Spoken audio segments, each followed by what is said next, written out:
I lost my husband. My son. My uncle. My nephew. On September 11th, 2001. Most people don't know a third tower fell that day. The government says fire brought it down. The collapse of World Trade Center 7 was primarily due to fires. I, along with 1,400 other architects and engineers, have found the government's conclusion to be physically impossible. Impossible. We need the truth about what happened that day. Go to rememberbuilding7.org. Why it fell, why it matters, and what you can do.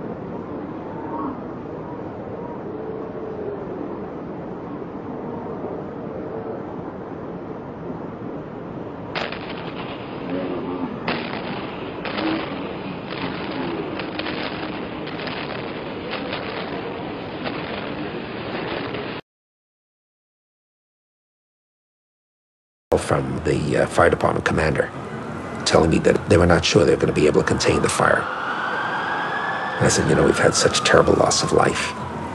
Maybe the smartest thing to do is pull it.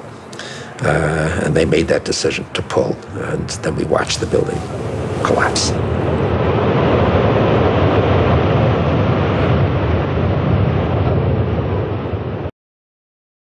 In the early 1970s, Bill Cooper was a Naval Security Intelligence Officer. He says he was privy to secret documents that gave almost inconceivable explanations to some of the things I just mentioned.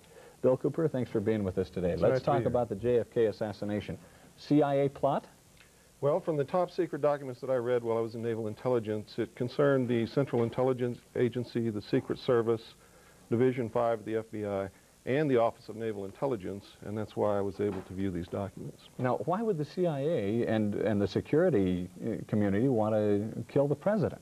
From what I understand and from what I read, Bob, they viewed President Kennedy as a security threat, and I'm not sure exactly what that means.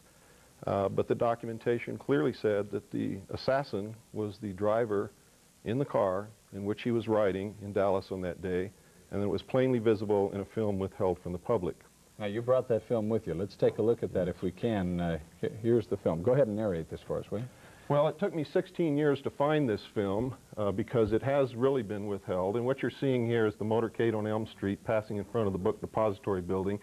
Kennedy has been shot in the throat, and Jacqueline is pulling him toward her, trying to comfort him, and she's in shock.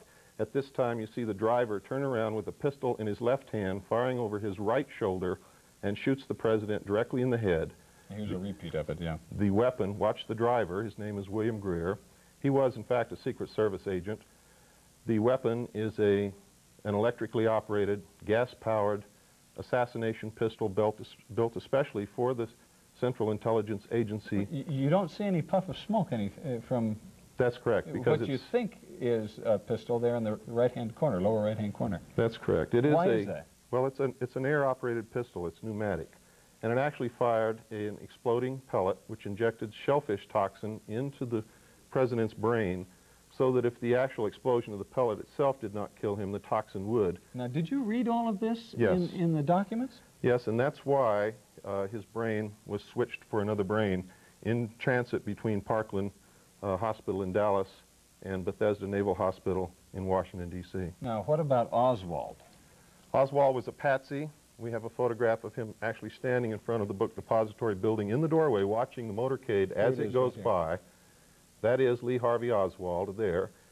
You can look at his clothing, and you can see in a following picture, I don't know if they're going to show it here, but we also have photographs of him when he was under arrest. Yeah, we don't have that, but I have seen that photograph, and they do look quite similar. The clothing is very Absolutely. similar.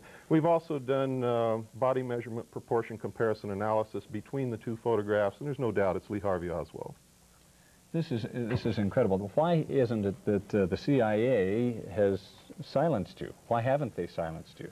Well, that's a good question. I don't think they want a martyr on their hands. Martyrs create political movements. And what I did is literally within a 24-hour period, I prepared a $27,000 mailing. That's what it cost me personally to mail this information all over the world and the United States. And so they're faced with a dilemma. Do they allow me to speak and allow people to doubt what I'm saying, or do they do something overt toward me to silence me and thus verify that everything that I've said is true?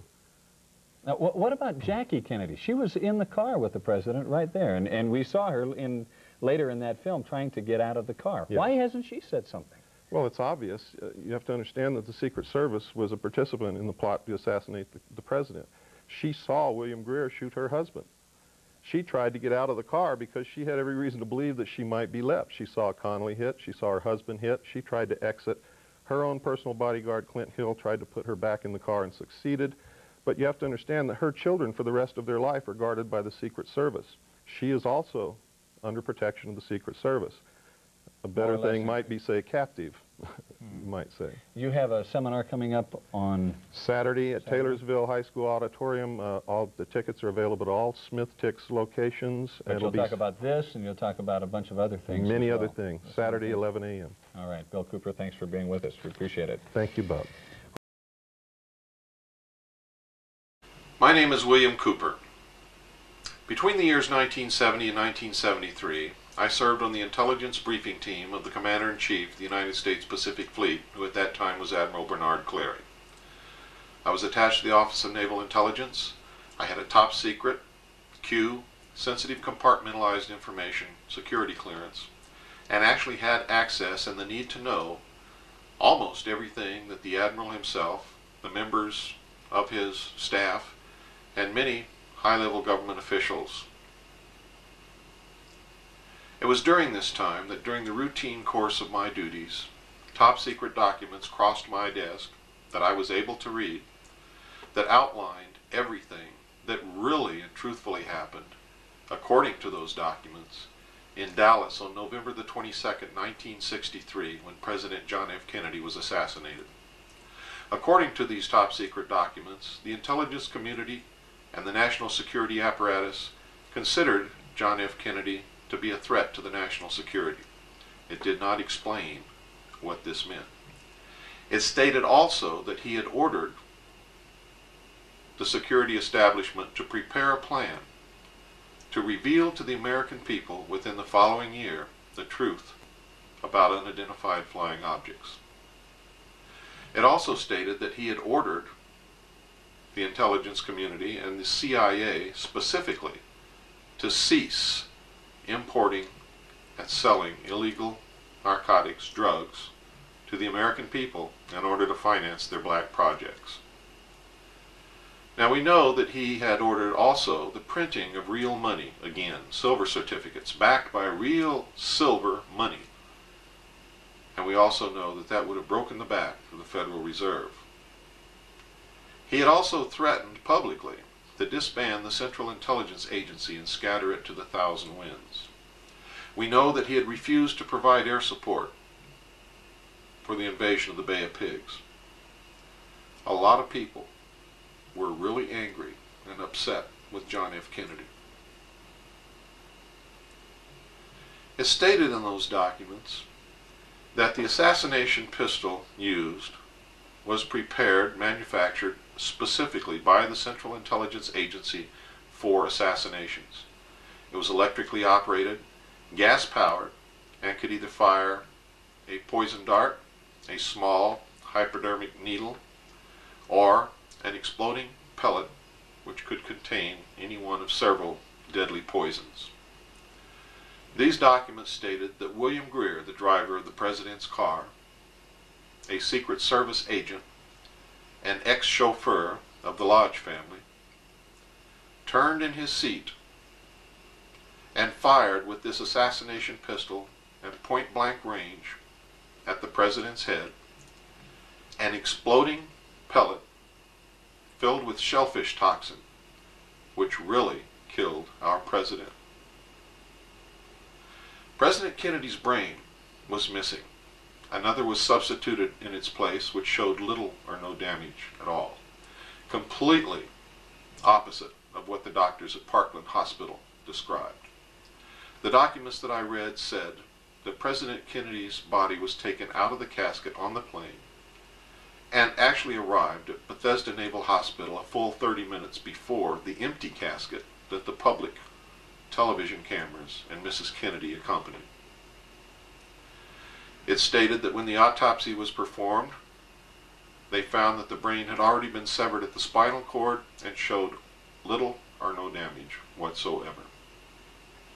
This has since been confirmed by independent investigators other than me.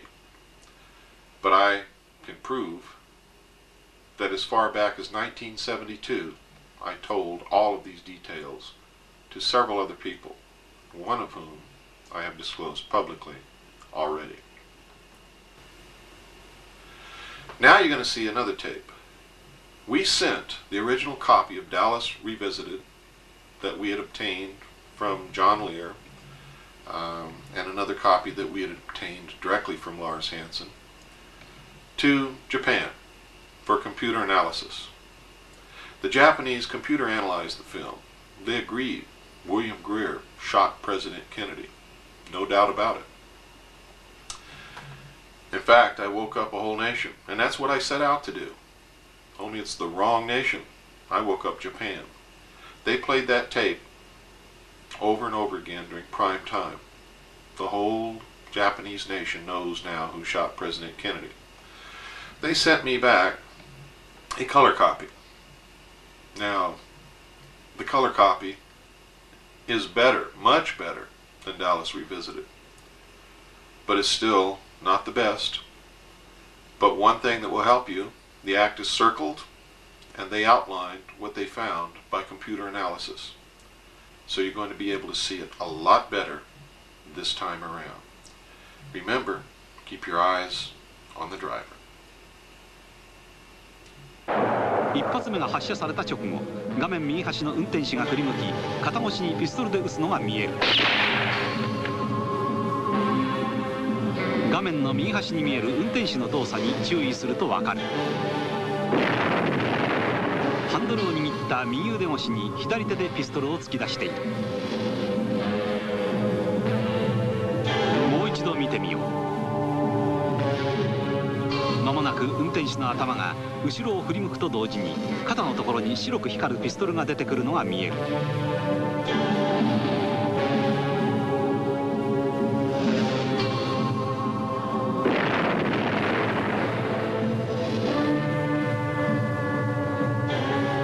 今後ろを振り向く。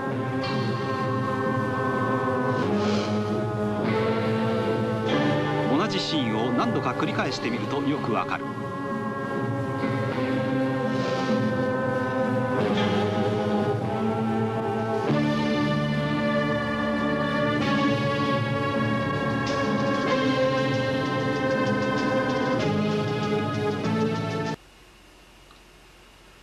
Well, I know that now a lot more of you have seen it.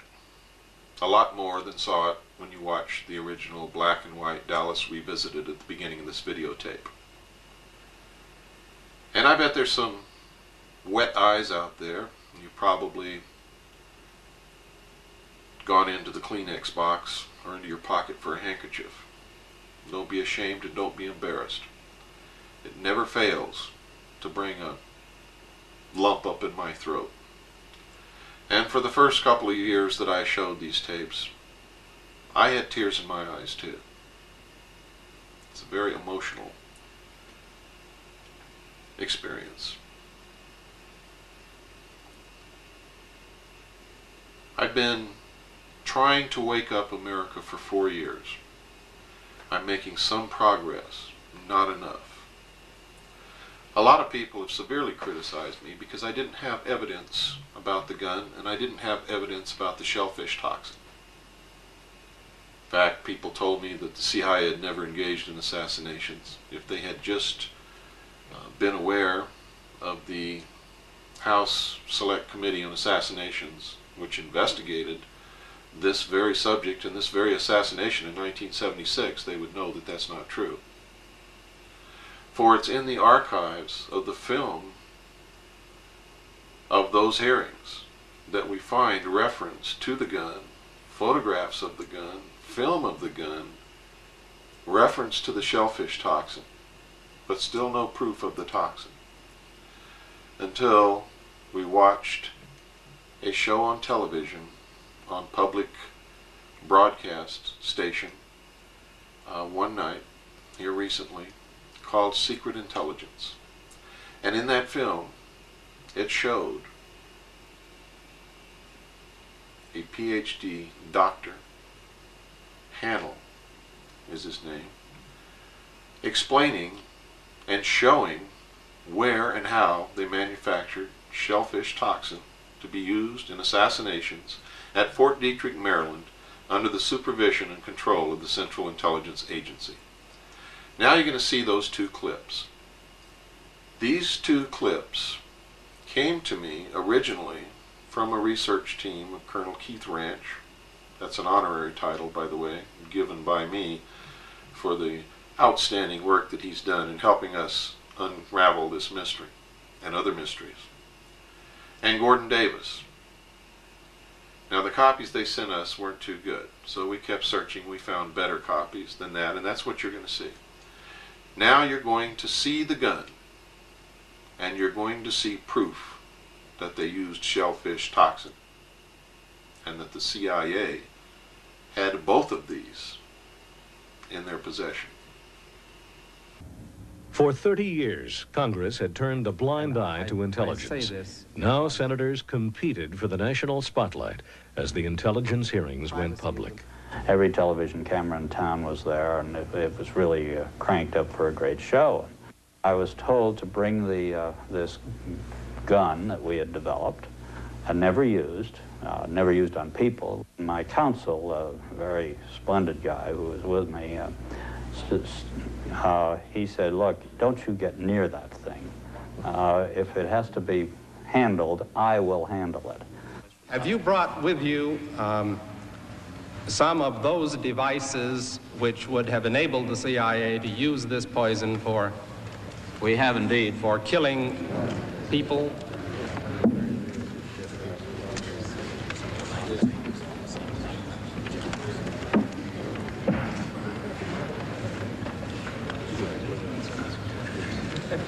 Don't point it at me. Mr. Colby was supposed to bring this gun up to Mr. Church. But seated next to him was the ranking Republican, Barry Goldwater. And Barry reached out and grabbed the gun and held it like this and got the picture that day. Because it was in every picture in the United States and maybe around the world, every front page. And the next day I confronted Goldwater. I said, Barry, did you know you were going to get your picture in the paper by taking the gun? He said, yes, I did.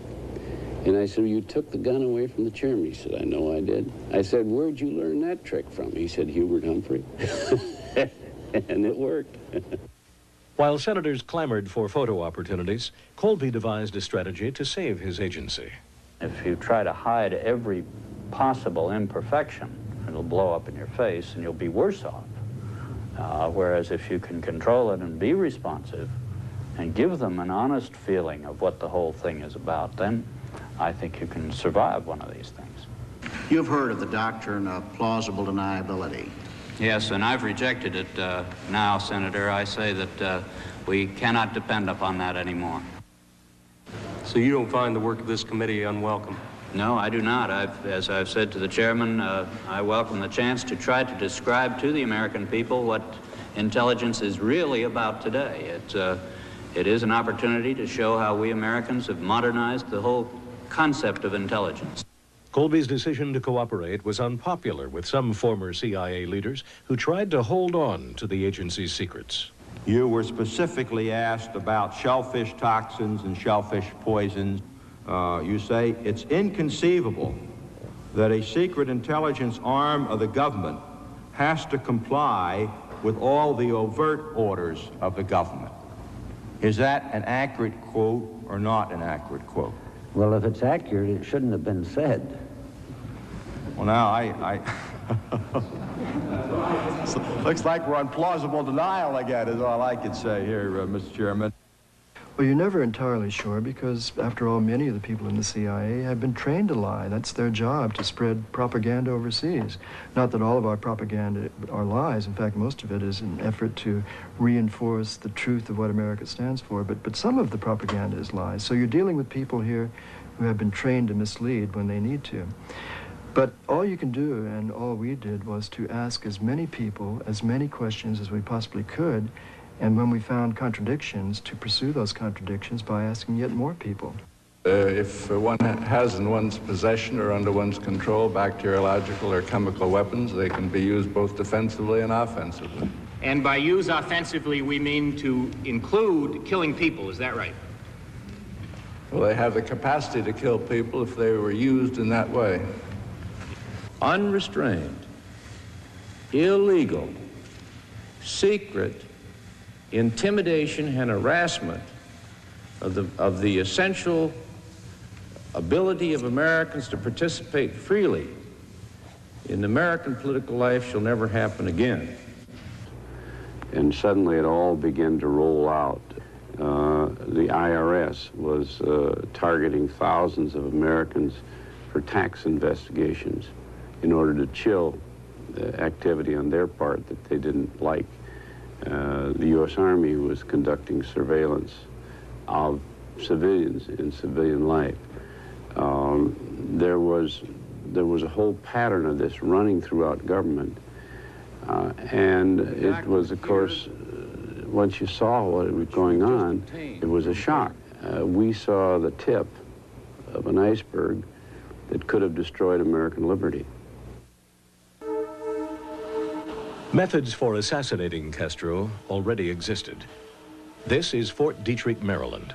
This once secret facility was home to CIA experiments with drugs like LSD. It was also an armory for the agency's executive action capability, a program begun under the Eisenhower administration for disposing of unwanted foreign leaders. Some of the plots called for lethal poisons that were manufactured here. Dr. Everett Hennell, a microbiologist at Fort Detrick for 3 decades, worked in association with the CIA. These are what we call Class 3 cabinet systems. They're gas-tight systems for working with almost complete safety with any infectious diseases, toxins. Things such as the shellfish toxin are very toxic indeed, particularly when highly purified. And I understand that these could be placed on steel needles and fired with air guns into an animal and induce death almost immediately. So that they were apparently a very effective, or could be a very effective type of covert weapon.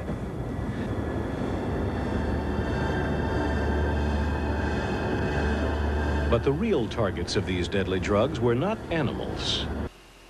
Well, now that you've seen the gun, and now that you know that the shellfish toxin did exist, and that this weapon was capable of firing it in pellets or on needles and killing animals and people, things take a more sinister turn. And Bill Cooper's not quite as crazy as everyone thought he was in the beginning. I'll show you the best copy that we have of the Zapruder film, crystal clear, sharp color. You can see everything that happens in that automobile and around it. Clear as a bell. Before we show you that film, though, we're going to show you a picture of Lee Harvey Oswald standing in the doorway of the school book depository building on the ground floor.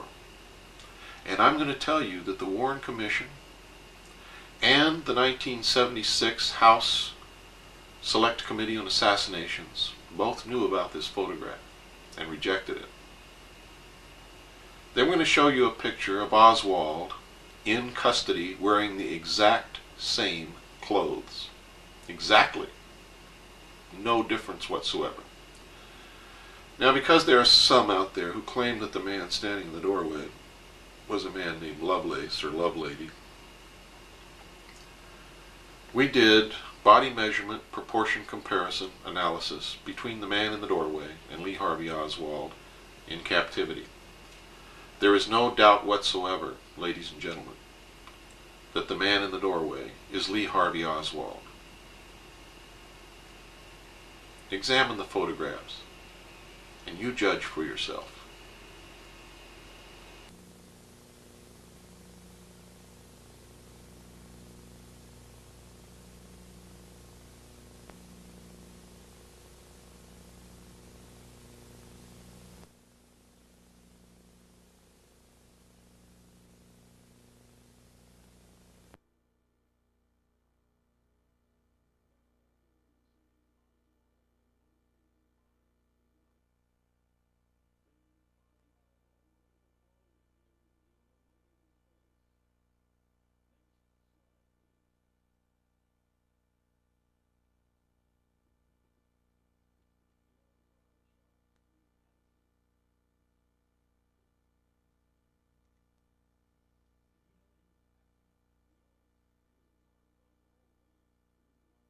Wraps it up. The only thing you've got left to see is the crystal clear, sharp, beautiful color copy of the Zapruder film that I'm now going to show you. It's going to knock your socks off, and it's going to prove to you once and for all that William Greer did shoot President Kennedy in Dallas. It is a weapon. William Greer did shoot the president. You can see him bring that weapon up across his chest, turn completely around in the seat, and fire at point-blank range as he's facing directly at the president. Then you can see him bring that weapon back down across his chest. You'll see him hump down, grab the steering wheel, as Agent Kellerman humps down also. And then and only then does the car speed out of the kill zone. You must understand when you watch this film, ladies and gentlemen, that these are trained Secret Service agents. The only people in that car who did what they were supposed to do was Governor and Mrs. Connolly. They got down on the floor. The driver of the car was not supposed to turn around, nor was he supposed to draw a weapon. He was supposed to get that car out of the kill zone as quickly and as efficiently as possible. The agent in the front seat was supposed to draw his gun, attempt to discover the assassins, and return fire. Neither one of those two men did what they were trained to do.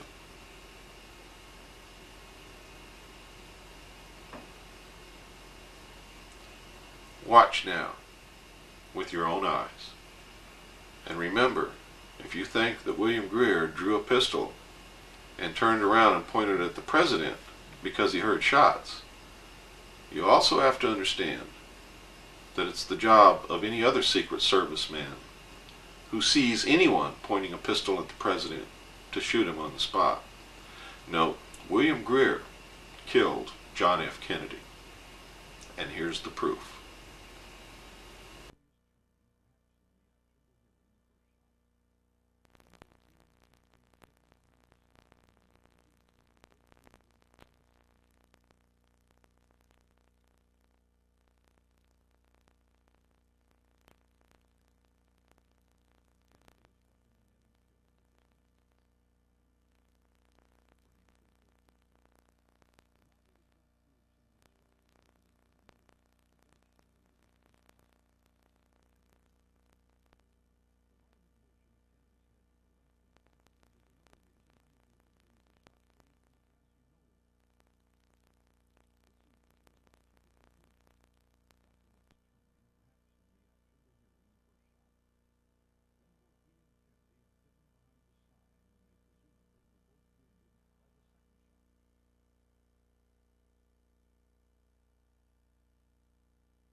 Well, I guess that really wraps it up. I hope that I have stirred you deeply. I hope that you're upset. I hope that you want answers. I hope that you send a copy of this videotape to your senators, to your congressmen, to the Supreme Court judges, to the Attorney General of the United States, to anyone else that you can think of. Please, do it. And remember, don't get sidetracked by the Asian tour of the secret government. Goodbye. I hope that I've educated you. Please don't believe anything that I've said. Believe your own gut, your own eyes, your own research. And God bless you.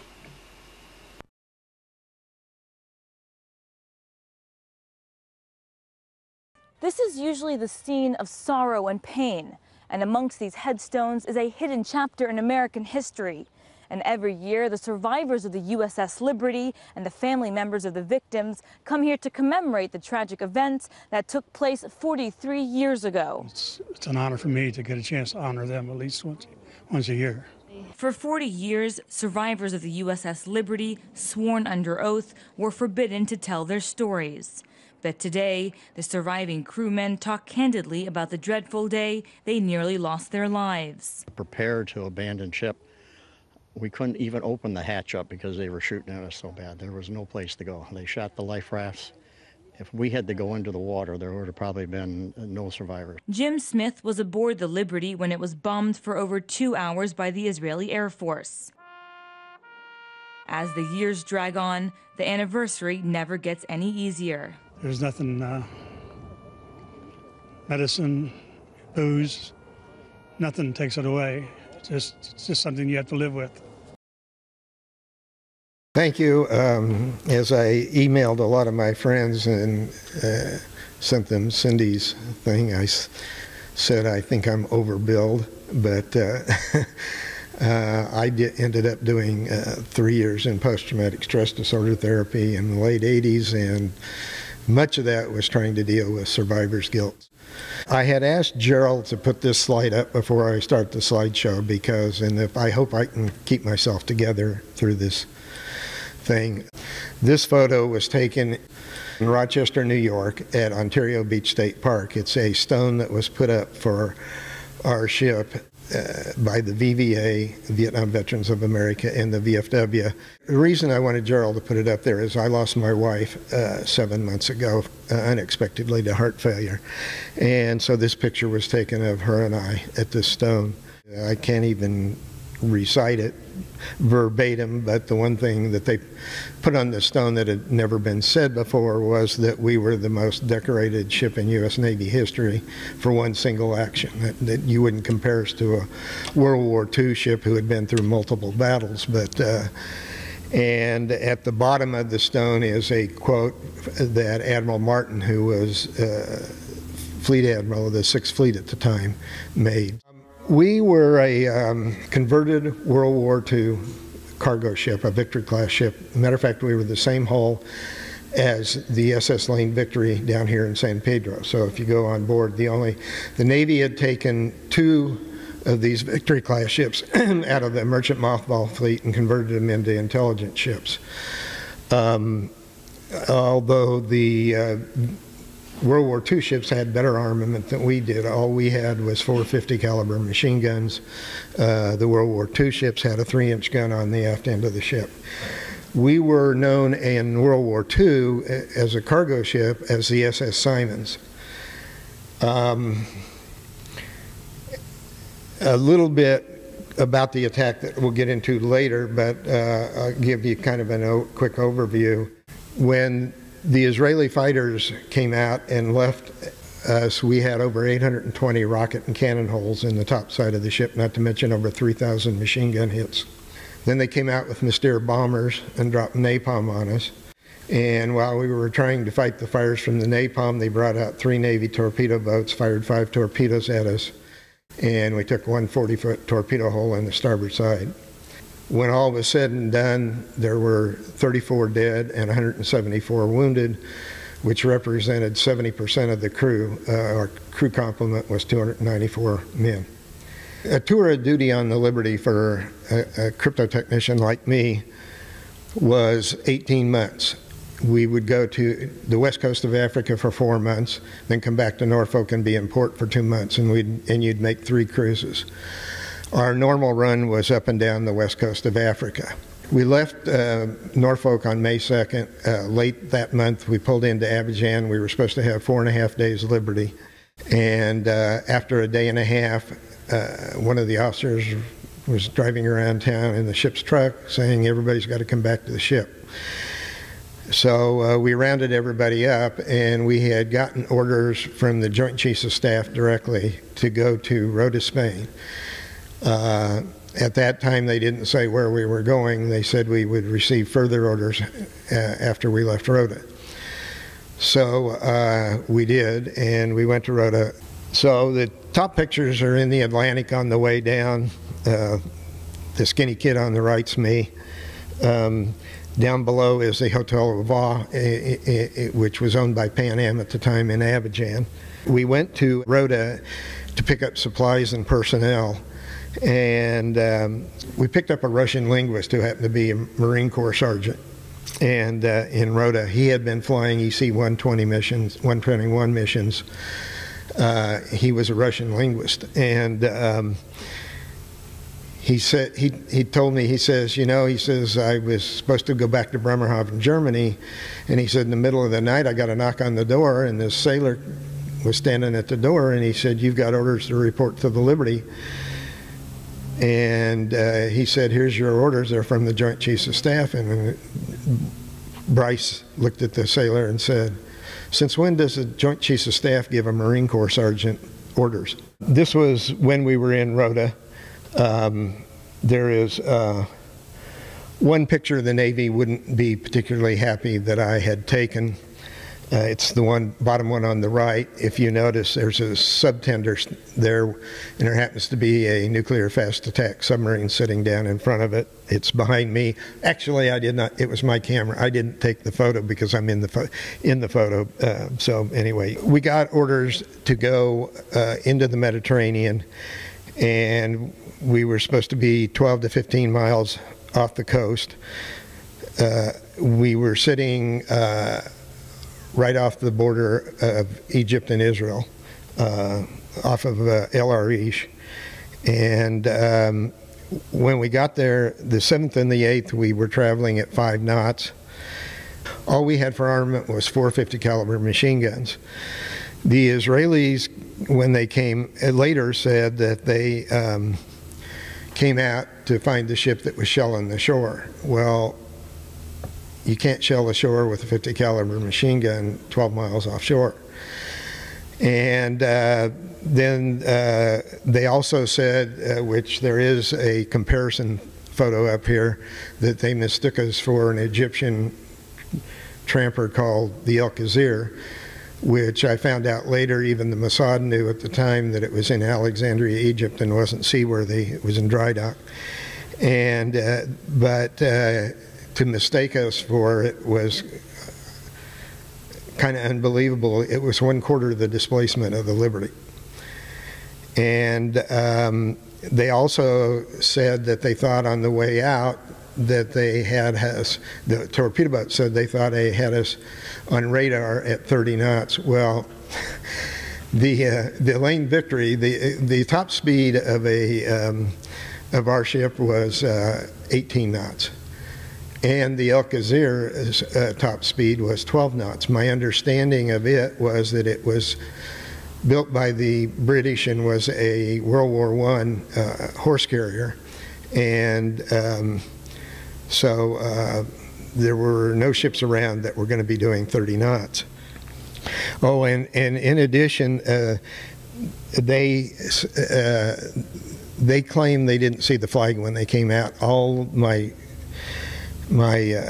shipmates that were topside said that we were flying the flag. In the middle of the attack, the flag got so tattered that we took down our steaming colors, which is a 5 by 8 foot flag, and put up our holiday colors, which is a 7 by 13 foot flag, which is an extremely large flag. This photo is taken obviously before the attack.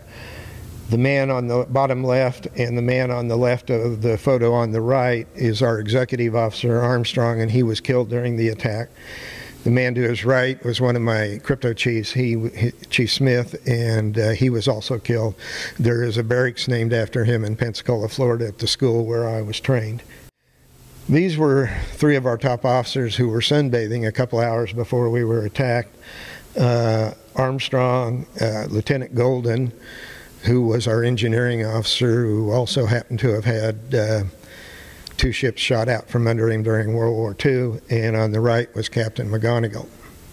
So the top left photo, the Israelis had run 9 to 13 reconnaissance missions on us in the morning. They even admit that they had us identified as an American intelligence ship at 6 o'clock in the morning. But then they later say that somebody took the marker off the board in Haifa during the shift change at 8 o'clock, and so that it wasn't there. The photo on the right is the first attack Mirage fighter coming in at us during the attack. Down below the one on the right is me with 2 of the 820 rocket holes. Top left is Captain McGonigal on the bridge with a rocket hole, Ensign Lucas with a couple of rocket holes. That's a similar picture of the one of me. He's a friend of mine, Herb Petum. He lives in Missouri now. So just more pictures of the rocket holes. And mistaking us for a warship, like I said, all we had was 450 caliber machine guns. We were loaded with antennas. The top left antenna, which looks like a ground station dish, is what we call Trescom. This was 67. The first satellites were put up in 62. They didn't carry much traffic. They were small. Matter of fact, I retired from Hughes, and the first satellite Hughes put up was about the size of a footstool. So we used this antenna. It was a brainchild of some lieutenant back in D.C. We used this antenna to bounce our signal off the moon and use the moon as a satellite back to Cheltenham, Maryland, to NSA headquarters. As Admiral Moore, who was twice chairman of Joint Chiefs of Staff in the 70s, said he didn't see how anybody could mistake us for anything but what we were. He said the Liberty was the ugliest ship in the United States Navy. It looked like an overgrown lobster. So these pictures were taken looking from aft, looking forward, and so that is the starboard side of the bridge on the left, where you can see 3 rocket holes. Down below it is where our whaleboat hung, or our captain's gig, and it burnt from fire. The photo on the left is probably the best photo as far as showing, the damage, the extent of all the damage. That photo actually ended up, I think it was July edition of Life magazine. But it really doesn't tell the story of the Liberty. It doesn't. The whole Life magazine was mainly a spread about what the Israelis were doing with the 6-day war, and it really doesn't say hardly anything about the Liberty. And the other photos just show more rocket damage. So this is the top left is looking at the bridge. The top right are more rocket holes in the bridge. Down below, the one on the left, if you look at the right side of it, you see a round cylindrical thing. That's one of our mini antennas. Turns out that the Israelis were jamming all our frequencies that we were using. So we were lucky. The only reason we happened to get a distress call out was that one of our antennas hadn't been working and didn't even have a wire strung to it, and so one of our ETs got a line and went out on the deck and strung a line to it. And so I guess they weren't jamming that frequency because we hadn't been using it. And it turns out that both our Presidential Unit Citation and Captain McGonigal's Medal of Honor are up here. And if you read them, it says we were attacked by foreign jet aircraft and torpedo boats. It never says that it was the Israelis that attacked us. Terry Halbardier, who lives up in Visalia, was the one who strung the long line, and so about 3-4 years ago he was given the Silver Star. I went up for the presentation. It turns out his Silver Star citation is the first document that actually names the Israelis as the people who attacked us. This on the left, well actually both of these, is our forward starboard gun mount, our 50 caliber gun mount. Alexander Thompson, our gunner's mate, was in that gun mount at the time, and Ennis, Lieutenant Ennis, who wrote the first book, Assault on the Liberty, says he saw a rocket hit Thompson and he flew in the air like a rag doll end over end. And you can see going down the bulkhead of the forecastle the blood of Thompson. That's what's left of him. The photo on the right, I am now up on the forecastle looking into the gun mount. The interesting thing about that photo is that this is the following day. We didn't see any Americans till the following day. This is the following day, and the USS Davis, a destroyer, is alongside of us, sailing alongside of us. And you can see in the background their anti-aircraft gun and how much larger it is than our little 50 caliber pea shooter. These are cabin photos. The one on the bottom left obviously is Captain McGonigal sitting in his cabin. There's a rocket hole right underneath the porthole. The one on the right is a picture taken looking out of the rocket hole in Lieutenant Golden's cabin. You can't really see it very well, but the top left photo, that's our main mast. It actually had a rocket hole in it too. The gun mount is the port forward gun mount. The two bottom ones again are the antennas, and you can see they knew exactly what they were going after. All our antennas had lots of holes in them. This is more battle damage. The most interesting thing about these slides are that if you look at the bottom left, the metal is going out. The rocket went in the starboard side of the ship, passed clear through the ship, and came out this hatch on the port side. Let's see. So this I've already spoke to about the damage and the fighters. You'll notice that it says 171 wounded. Since the time I did this slideshow 15 years or so ago, we now have had 3 other guys receive Purple Hearts, so that number has grown from 171 to 174. So after the fighters, as I said, they came out with Mystere bombers and dropped napalm on us. This all shows fire damage.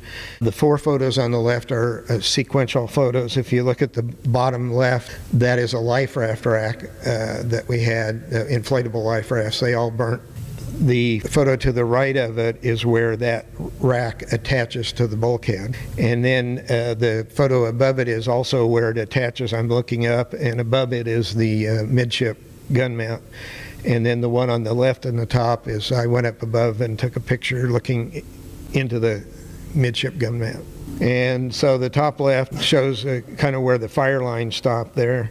Again, the bottom has an antenna, and the one on the right shows the Trescom dish antenna. On the top is Captain McGonigal and Lieutenant Painter. Lieutenant Painter was one of my crypto officers.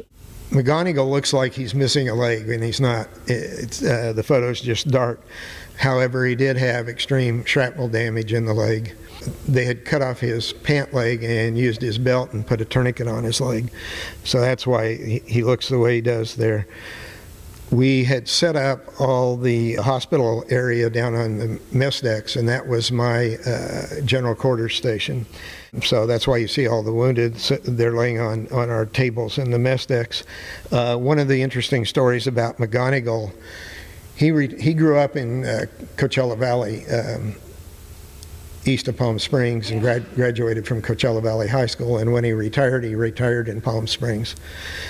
And it was sometime in the 90s, I think early 90s, and he told me, he said, I looked down in the bathtub, I was taking a shower, and he said there was blood in the bottom of the bathtub, so I asked my wife to come in and take a look at the back of him, and he had a piece of shrapnel in his back that had been lodged there for almost 20 years, 15 to 20 years, that had finally worked its way out, and that's why you had the blood in there. We got hit at 2 o'clock in the afternoon. The crypto technicians, intelligence group, we worked 3 shifts, 8-hour shifts. And I had just worked the mid-watch from midnight to 8 in the morning, and I'd come off my mid-watch and at 8 and got eaten some breakfast in our sleeping compartment. The deck crew slept in the forward part of the ship, and the crypto guys slept in the aft part of the ship because all our stuff was so classified, even though we weren't supposed to talk about it outside the working spaces. They wanted to separate it in case people did say something, it wouldn't be overheard. And so I got through eating breakfast, and I crawled in the rack and was sleeping, and Captain McGonigal was a real stickler for general quarters drills. So at 1 o'clock I was rudely awakened by his general quarters drill, and my general quarters station happened to be on the mess decks, which was right forward to where I was sleeping on Repair Party 3. And so I got dressed and went to my general quarters station, and we secured from the drill around 1:35, 1:40. And so since I was off duty, a lot of us that were off duty, we went up to the fantail and were smoking cigarettes and just relaxing. And I had just decided to go back down into my sleeping quarters, and I was halfway down the ladder when I heard all the metal hitting topside from the rocket and machine gun fire.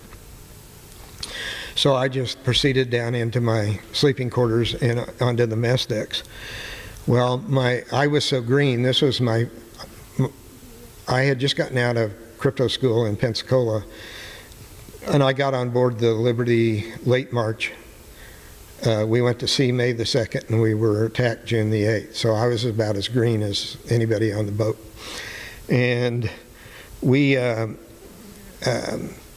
so they had me be in charge of a submergible pump. Well, during an air attack, obviously, there's no need for a submergible pump. So somebody grabbed me and said, go to the bridge and bring wounded down. So I and another guy ran up the ladders through the superstructure, the inside part of the ship, which was the safest way to get up there.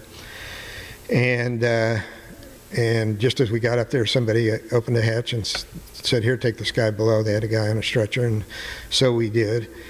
And I don't remember how many runs I made up and down the ladders with wounded. And I guess I may as well throw this in now. I felt terribly guilty for years that I had a Purple Heart. As a matter of fact, I put my Purple Heart in a drawer for 20 years, never wanted anybody to know that I had it, because my wounds consisted of cuts and burns and bruises, most of which came from bouncing off the ladders trying to carry the wounded down from the bridge. So this is more of what was taking place on the mess decks. And I think the guy on the bottom left now lives in Hawaii. He's been pretty much in and out of VA hospitals all his life.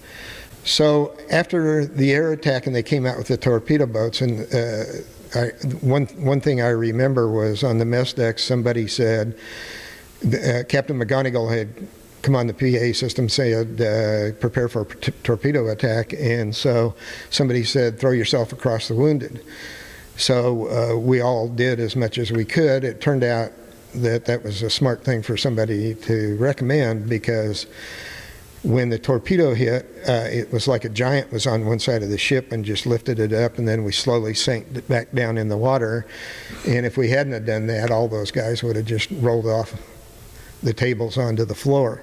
They had fired 5 torpedoes at us, and luckily we only took 1. I mean, if most people say a ship like that shouldn't even taken 1 and it should have gone to the bottom. If we'd have taken more than 1, I know we'd have gone to the bottom. But so 25 of the 34 died where the torpedo hit, which was where I worked in the intelligence spaces. And so after we took the torpedo attack, I guess one of the things I remember was Doc Kiefer. We had one doctor and 2 corpsmen for over 200 wounded and dead. And Doc Kiefer grabbed me and said, lay down here on this table next to this other guy, and they stuck a needle in me and ran a tube across a stanchion, and he was going to operate on this guy. The only thing, I guess they were trying to do a live blood transfusion, and the only thing I remember was Kiefer opened the guy up and said his kidneys are all shot out. He said there's nothing I can do for him, and he sewed him up and went to the next person. This is one of the 3 torpedo boats that came out, and as you can tell by my description, I spent most of all my time down below, but many of the guys that were topside said that after we took the torpedo and the torpedo boats kind of just milled around, we threw our last 2 inflatable life rafts in the water, and the torpedo boats came over and machine gun holes in the life rafts. People ask me, how did you keep that ship afloat? First of all, I was so green I couldn't tell you anyway. Second of all, I'm not sure any of us know, outside of the fact that God wanted us to stay afloat, I guess. But one of the things we use, and I understand from talking to a kid that had just returned from boot camp probably 5 years ago when my wife and I were in Albuquerque, that they now use the Liberty to teach damage control in boot camp. What we did was called K-shoring. And this is one of the internal bulkheads next to where the torpedo hole was. And so to keep the bulkhead from collapsing from all the sea pressure, we used timber to do what was called K-shoring and shore up the bulkheads around that area. As I said, the attack started at 2 p.m. At 2:05, we got a distress call out. Captain Tully was captain of the Saratoga, one of the 2 carriers. He was an old World War II pilot. And he sort of jumped the gun, and he told me he and Ruth had retired and lived in Carmel. They're both dead now, but and even my wife and I used to go up and take them out to dinner once a year. And poor Joe would sit in his living room and look at me and say, I never could understand why my planes were recalled. Well, he told me that within 15 to 20 minutes, he had 16 planes, 4 tankers and 12 fighter bombers in the air to come to our aid. He said, but before they were out of sight, they were recalled. We took the torpedo hit between 2:35 and 2:40, so there's a good chance that those planes could have gotten to us before we took the torpedo attack. So it's a possibility that they may have saved 25 guys' lives had they not been recalled. We didn't see any Americans till the next day, and this was the following morning when the USS Davis and the USS Massey came alongside, and I just took sequential pictures as they came closer and closer. And of course, shelling the shore, that's the USS Davis on the left, and we were doing a highline transfer. If we'd have had a 5-inch gun like that, we could have shelled the shore maybe, but not with our 50 caliber machine guns. The photo on the right, the Davis again is sailing alongside of us. These are pictures of guys on the America taking pictures of us. In the afternoon, the America finally came alongside. And since they had hospital capabilities, they were a carrier. These are pictures of us evacuating our really badly wounded with helicopters from our forecastle over to the America. This is them unloading some of the wounded. Dave told me a few years ago that when they had him on the stretcher, they had him covered up with a blanket, and the crew chief on the helicopter sat down at the end of the stretcher, and I guess he probably thought he was sitting at the foot end, and it turns out he sat on Dave's head. And Dave said to me, what an ignominious way to die, he said, being suffocated by one of my own men. So on the left is my boss. He was a lieutenant commander at the time, Dave Lewis. He was 10 feet from the torpedo when it went off. Managed to survive, but because of all the pain on the bulkheads and everything, and the torpedo blast, it flash burned him all over his body.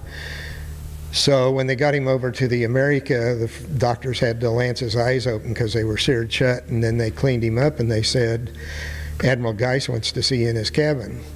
So Dave went up there, and Geis said, I want the senior officer off the Liberty to know this story, but I don't want you to ever repeat it until I'm dead or gone, because he said, I've got a naval career to protect. So Dave did. In 1997, I got the Navy Memorial in D.C. to put on a month-long display about what happened to us. And I wrote the guys off the ship, and I said, here's your chance to tell your story. If you want to send me something I can use in the display. And Dave wrote me this letter, which is on the bottom of one of these sheets up here. And I'll tell it the way he told it to me rather than what's in the letter. He cleaned it up a little bit. He said, Geis looked at him and said, when Tully put up his planes, I radioed Washington, and he said, the next thing I knew, Secretary of Defense McNamara came on and said, recall the planes. And he said, he looked at Dave and said, I couldn't believe they were going to abandon you guys, so the only thing I could think of is they thought maybe there were nuclear weapons on those planes. So he said, I told both the America and the Saratoga to bring up older planes from below that could only carry conventional armament. 90 minutes, an hour and a half after the attack started, put up a set of planes from each carrier, radioed Washington. McNamara came on and said, recall the planes again. He looked at Dave and said, I still couldn't believe they were going to abandon you guys, so I decided to push it. He said, I asked him to authenticate his message. Well, in the Navy, that means, does your boss agree with the orders you're giving me? And he said, the next thing I knew, Lyndon Johnson came on and said, recall the damn planes. I don't care who dies. I'm not going to embarrass my allies. So the White House left us for dead.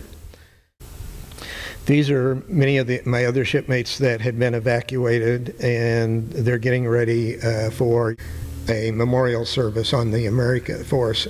I wasn't there because I stayed with the ship, but they exercised their Marines on board.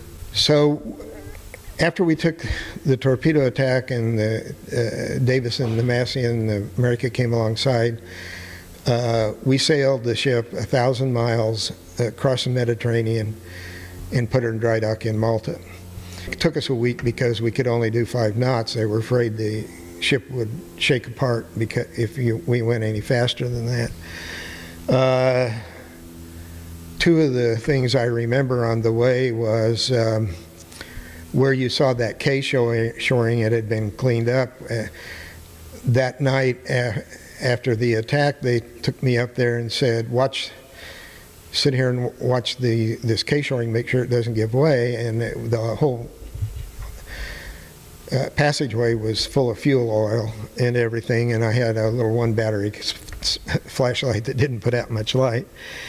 And then a couple of days later, on the way to Malta, they took me down in the bottom part of the ship where we call Shaft Alley, where the drive shaft ran from the engine room back to the screw, and said, we want you to watch the drive shaft, make sure it doesn't start leaking and vibrate too much, and if it does, call the bridge and tell them we're going to have to abandon ship. And I thought, that's great, you guys might get off of here, but I'm stuck clear down here in the bottom of the ship.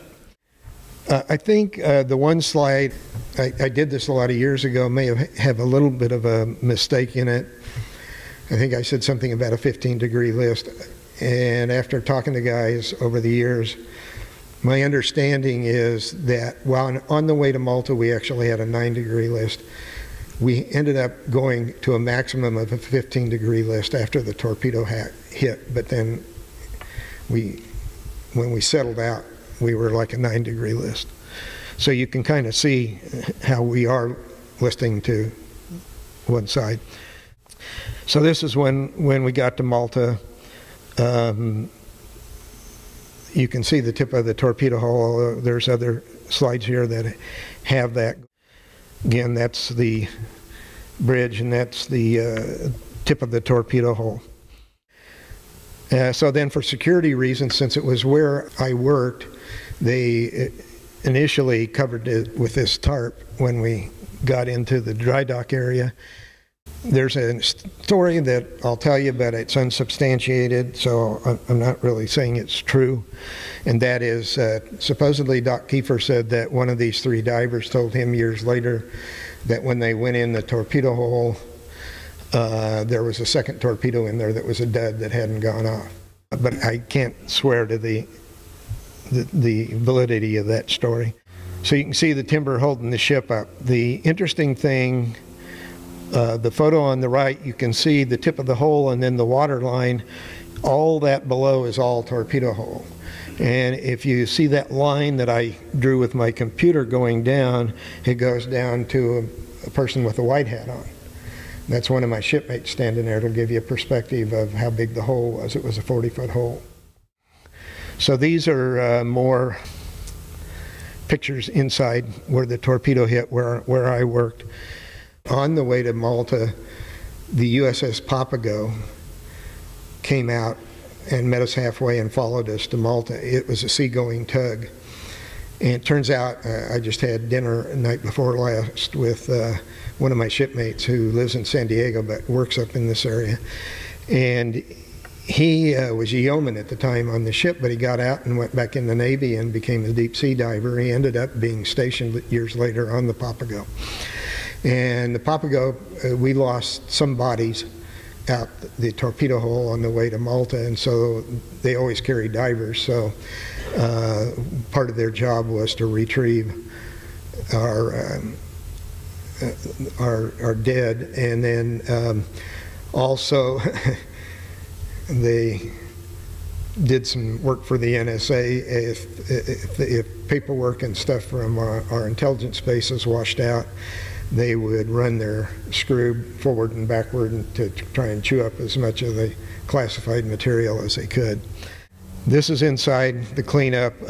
Some people say the guy on the left is me in the coveralls, but I'm not so sure whether it was or it wasn't. That was what I was wearing. I spent 2 days. When we got there, they wanted those of us with the top secret crypto clearances to go down and clean up first, since it was where we worked. And I only remember 15 minutes of those 2 days. In the first 15 minutes, I found an arm, and I knew whose arm it was because he had been a bodybuilder. And after that, even after 3 years of post-traumatic stress disorder therapy, I still only remember those first 15 minutes. Turns out that about a little over a year ago, last fall, I found out that Phil was buried just south of Modesto. So when Eva and I went up to my sister's in Los Altos last February, we went over to visit his grave. These are more photos inside.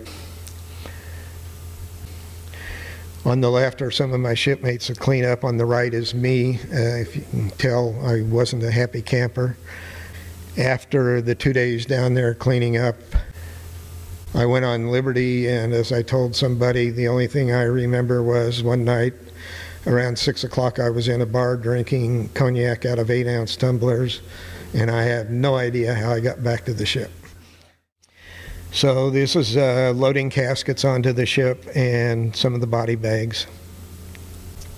Since they were going to patch the ship up, and 2/3 at least of the crew were crypto technicians, and they weren't going to need us because we weren't going to be doing our job anymore. Many of us were flown back to Norfolk, so they only kept a skeleton crew. Some of them were crypto technicians, but they only kept as few as they needed to sail the ship back after they repaired her. So I was one of the ones flown back. They eventually, in '68, scrapped the Liberty, sold her for scrap. So these were pictures taken of her on the way back. Besides the fact the Israelis say they didn't see the flag, and you can see we're flying our steaming colors, a 5-by-8-foot flag on the right there. One of the findings of the Court of Inquiry, which took place in Malta, was that the flag must have hung limp at the mast. Well, Lieutenant Ennis said that there are logbooks that show that there were 12 knots of wind blowing that day, and he said only 8 knots are necessary to make a flag fly. So that doesn't wash either. One thing that people ask me about that I usually don't mention is you can see on the forward part of the ship, our ship said GTR-5. Our actual designation was AGTR-5. We were an auxiliary ship. It's called Technical Research. And on the aft end of the ship was the name of our ship, USS Liberty. So instead of bringing her back into Norfolk, they brought her into Little Creek, and this is her docking in Little Creek. Little Creek is a small base right south, just a few miles south of Norfolk. And if you can, these are 34 guys to remember because they gave their life for our country.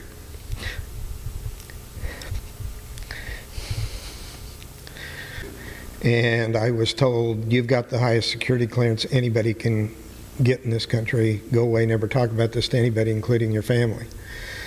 So for 20 years, I kept my mouth shut.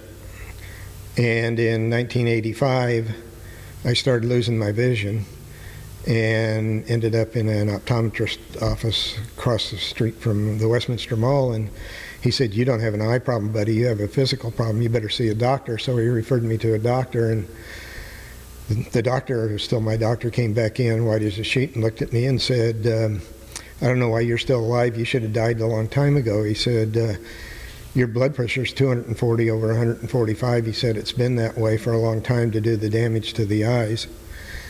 And so it turns out that luckily I was having strokes in the retina of my eyes instead of my heart or my brain, where it would have killed me. And that was almost the end of the year 85. In April of 87, I started at the vet center. In that year and a half, he put me on as heavy medication as he could, and in a year and a half he could only get it down to 140 to 180 over 100 to 140. And so I finally found out, there's a few guys that are old enough to remember this. I was watching a Simon & Simon detective show, and the one brother had been in Vietnam and was battling PTSD. So when I looked at that and I said, geez, that's me. So I called the VA hospital in Long Beach, and they said, well, we don't do that here, but the closest vet center to you is 5 blocks north of Disneyland. And within a month of going to the vet center and being able to talk about what happened to us, both blood pressure numbers dropped 30 points, no change in medication. So I'll give you an idea what stress can do to your body. But I was lucky. I went back to the University of Kansas and got a degree in business and ended up at Caterpillar Tractor Company for 3 years in their corporate offices in Peoria. And then I came out here thinking if I could go to the beach every weekend, I'd be a happy guy. And as long as I was dragging around what was inside of me, I wasn't going to be happy no matter where I was. But I was lucky. I worked for 5 years at Hughes Helicopters in Culver City, and then 20 years and retired from Hughes Aircraft in El Segundo. He wants to know if I can speak to what the Liberty's mission was. The reason they told me what they told me when they debriefed me was because when I went into the Naval Security Group, I signed a piece of paper that said 10 years in prison and $10,000 fine if you ever talk about what you do for a job. So that's part of the answer. The other part of the answer is, I have all kinds of things I can beg out on this one, is, as I said, I was so green. I had gotten on, I'd gotten on board the end of March. We went to sea May the 2nd, shot up June the 8th, and 3 weeks later I was back in Kansas going, what happened to me? And so I was so green that I was basically, not only was I in a baptism by fire combat-wise, but I was basically trying to learn what was going on, being a crypto technician. I mean, I really wasn't. Now, I can say that many. So whether it's these things that I related that other people have said, are the reasons, you know, and all I know is that I've heard Dave Lewis say before that we didn't have any Hebrew linguists on board.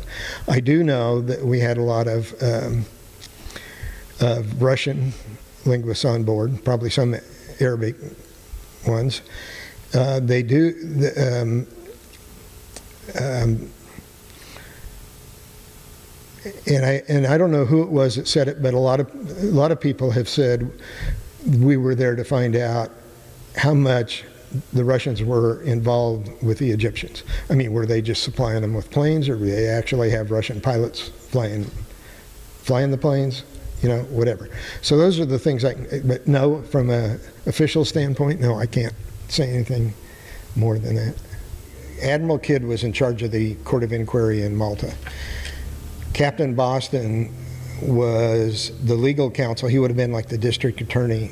His job was to bring the facts before the court. Two things that Boston told me was that one was that his papers were altered when they got back to Washington, that what was released by our government was not exactly what he had sent back. Secondly, that he said that he and Kidd flew on board a few days after we were attacked, and that he said that Kidd looked at him and said, it's obvious that they wanted to kill everybody, sink the ship and kill everybody on board. Now, I'm not going to put words in their mouth as to why. A lot of people ask me, why do you think they would do this? And only the Israelis can ever share with the world what their real motives were. I can say there's nobody on the ship that's going to accept case of mistaken identity as a valid thing. I can share with you Admiral Moore, who was twice chairman of the Joint Chiefs of Staff.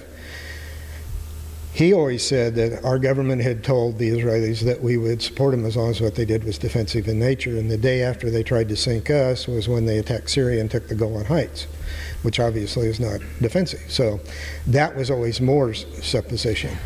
Now, I have to go along with that, none of this, that I can put words in their mouth exactly, but there is a sheet up here that has a declassified CIA document on it that speaks to Moshe Dayan knowing who we were when he ordered the attack. But if you turn it over on the back side is an account of my wife and I in 2004. We're coming back from my mother's house in Kansas, and we stayed in the Best Western in Taos, New Mexico. And when I was walking down the hall with one of my matter of fact, the shirt that George has on, and my wife looked at the guy and said, "Are you interested in that shirt?" And I turned around and he had a sheepish look on his face, and he said, "I got to tell you, I was an officer in the Israeli army in 1967 when you were attacked." And I was so impressed he had guts enough to say anything to my face. For all he knew, I might just tear his throat out. And so we invited him and his wife to go to the bar, and I always carry a hard copy and a notebook of this slideshow. So I went to the car and got the notebook and went to the bar and went through it with him. And when I got through, he looked at me and he said, "I never could understand why the American government spent so much time covering this up." He said, "Because when the Six-Day War was over, Moshe Dayan briefed all the officer cadre as an outtake to the war, and when he came to the Liberty, he didn't make any bones about it. He said, we tried to take out the Liberty because we didn't want them to find out what our plans were." So those are, I can share those stories with you, but again, the fact is neither government, neither the U.S. government nor the Israeli government will never officially speak to this. One night in group, when I was going through PTSD, everybody else in my group pretty much was a Marine in Vietnam, and one of the guys looked at me and he said, "You guys got screwed as bad, if not worse, than anybody I ever knew in Vietnam." He says, "You got every right to be as angry as you could be." And then he got right in my face and said, "But it's your anger. What are you going to do with it?" And I thought, I have to own this too. So it took me 4.5 years. I wasn't going to write Congress. I knew they wouldn't do anything. Well, I finally decided I needed to get rid of the blood pressure that was killing me and everything else. So I wrote a 3-page letter with 30 pages of documentation to every California and Kansas congressman and senator, and they all passed the buck back to Congressman Rohrabacher, and he asked me to come in and talk to him, and he looked across his desk and said, I've read everything you've written, all the material you sent me. He said, there's no way, I believe this was a mistake on the part of the Israelis, but he says, I got to tell you, Congress won't touch this till after there's peace in the Middle East. Well, it won't be in my lifetime. So, he wanted to know what the Israeli aircraft were. And my understanding is they were Mirage fighters and Mystere bombers. How long did the attack last? About as long as Pearl Harbor. As I said, it started at 2 o'clock. We took the torpedo hit around 2:35, 2:40. The torpedo boats were still milling around and firing at the life rafts. So some people might say that the attack ended at 3:15, but it was almost between 4 and 4:30 when they actually said, we made a mistake, and in between the torpedo boats, they did bring a helicopter out that had troops on it. So we figured they were going to try and board us, but they didn't. That's another story I guess I didn't tell, is that some of us were up at the gun locker and trying to break into the gun locker and get small arms to fire at the helicopter. Fortunately, we couldn't, because just giving them more ammunition to make it sound like we were aggressors. But as I said about Thompson dying on the forward gunman, he had the keys to the gun locker, so we couldn't get in. So he wanted to know, did the attack cease when we got our distress call out? No, it was a lot longer later than that. But he says even if it was a case of mistaken identity, it's a war crime to try to keep servicemen from saving their own lives, which is what, shooting holes in the lifeboats would have been. Yeah. What about the Air Force in Italy? Were they not notified, and why did they not respond? That I don't know.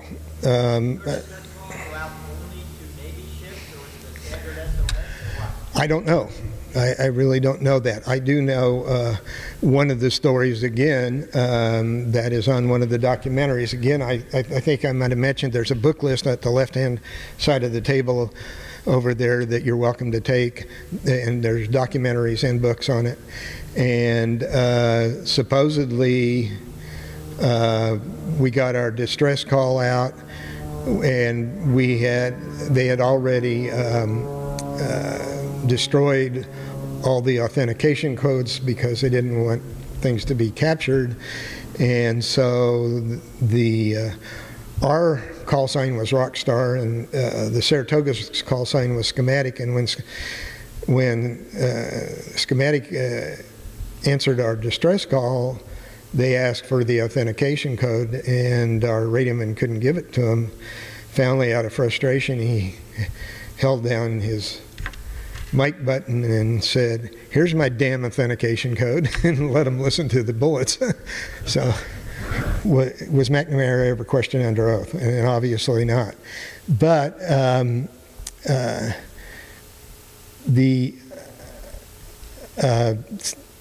have been 3 documentaries done that are on that list over there. One of them was done by the BBC. It's called Dead in the Water. Dead in the Water got to McNamara. As far as I know, they're the only ones I ever saw that actually got to him and interviewed him. And when they asked him about the Liberty, he just put his hands in the air and said, I don't know anything about the Liberty. Now, personally, I go, how more stupid could you make yourself look? You're Secretary of Defense and you don't know anything about this intelligence ship that belongs to you. Yeah. He wants to know if about the fact that some of the crew were miffed because McGonigal never spoke up to this, which he did eventually. But I'll tell you that, like I said, going through PTSD and realizing that I suffered from survivor's guilt, I finally started thinking, geez, if I was a lowly seaman and I'm having trouble with survivor's guilt, what must Captain McGonigal be feeling? So I went out and became friends, and so my wife and I, Eva, would go out every so often and have breakfast or lunch with him. And he told told us a number of different very interesting stories. He was born in Wichita, Kansas. He came from the same state I came from, and his dad was a migrant farm worker, and by early grade school they had moved to Coachella Valley. And he said they used to, he used to load his sister on the handlebars of his bicycle and take her to school and ride around town and pick up laundry and take him home for his mom to do laundry during the day, and then in the afternoon he'd make the reverse trip. And then he said, he was a very good football player, and when he got out of school, he said, I knew I couldn't go to college, we didn't have any money. He said, but I found out that the Navy, this was 44, he said, I found out the Navy had a program where they would send you to college and then you'd obligate yourself for 4 years of service afterwards. So he got on this program and he was going to the University of Redlands, and all of a sudden he's a sophomore in 46 and the war ends, and he went, oh, that's the end of my college career. He said, well, luckily the Navy ended up letting all those guys on those programs find a school that had ROTC and finish up at a university that had ROTC, so he ended up graduating from USC. But Bill was an old-time Navy man, and as long as he was in the Navy, he felt obligated to not rock the boat.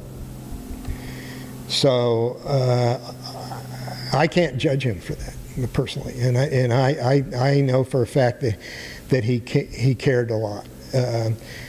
I've seen him not only with me, but when he would give talks, and I'll tell you what he said at our mass grave. Oh God, one of the most important things I didn't tell you too. But anyway, Bill would grab his Medal of Honor and say, I wear this for my whole crew because I was so inspired that my men weren't giving up their need to save their ship, that's why I stayed at my post for 17 hours. Well, that was like him trying to give us credit, and we were all running around scared, saying, as long as the old man's still on the bridge, we may have a chance to survive this. So, as I said in my interview I did with the National Purple Heart Hall of Honor in 2010, it really was a case of teamwork. That's the only way we survived the situation. Everybody did their job as best they could. But one of the other things, besides his Medal of Honor being given in the Washington Naval Shipyard, of those 25 guys that I bagged up down where the torpedo hit that were all mostly body parts, 6 of them are buried in what we call our mass grave in Arlington. And we hold a service there every year on June 8th. And when they first put up the headstone, it read, died in the Eastern Mediterranean, like they died in some taxi cab accident in Beirut. It wasn't until it took almost 15 years before people raised enough hell to get it changed to killed Uss Liberty. So, and that's when Bill finally came out of his shell, was at our 97 reunion at our service at our mass grave, and that's when he came out and said, I, for years, wanted to accept the fact that it was a case of mistaken identity, but he said, I have come to the conclusion that it wasn't, and that the Israeli government and the U.S. government owe the crew of the Liberty and the American people an answer to exactly what really took place. So.